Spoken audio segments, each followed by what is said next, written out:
Cela fait 23 ans que Valérie est assistante familiale, appelée autrefois famille d'accueil. Un choix personnel rendu possible grâce à l'accord et le soutien de sa famille. Aujourd'hui, elle accueille 2 enfants âgés de 9 mois et 10 ans. C'est un quotidien un peu comme dans une famille normale, on va dire, voilà. Ils vont à l'école, etc.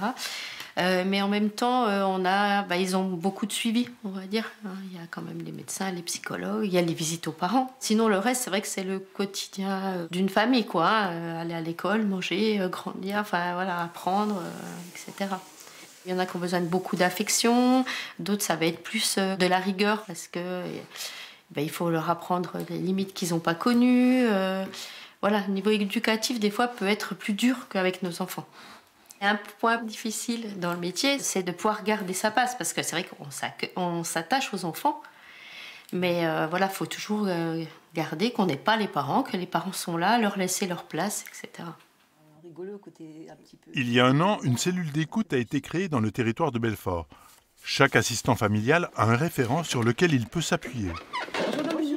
Les enfants partagent le quotidien de la famille, parfois pendant plusieurs années. Dominique Prieur exerce ce métier depuis 2006. Malgré l'expérience, elle fait face actuellement à une rupture douloureuse. C'est un départ d'une enfant que j'avais accueillie pendant 4 ans. Elle suivait son papa, ses parents qui ont changé de région. Et donc il a fallu que la fratrie déménage avec. Il faut rester dans la normalité, c'est-à-dire qu'au niveau du travail, on n'est pas susceptible de continuer les relations. Il faut laisser à cet enfant sa place dans sa nouvelle famille d'accueil et également permettre à la nouvelle famille d'accueil de faire son travail correctement par rapport à cet enfant. On va travailler sur, comme le deuil, comme une rupture, que c'est quelque chose qui fait partie de leur travail, qu'on entend la difficulté, qu'on entend la souffrance, qu'on entend la douleur, mais que c'est une étape à passer.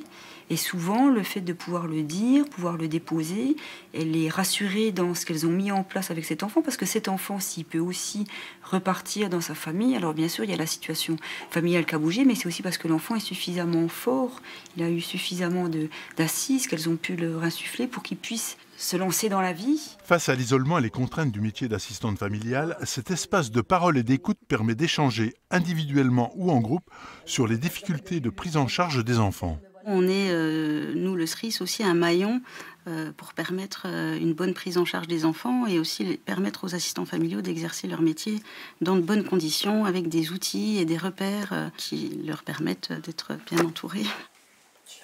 Le territoire de Belfort compte actuellement 3 référentes pour le suivi de 93 familles d'accueil.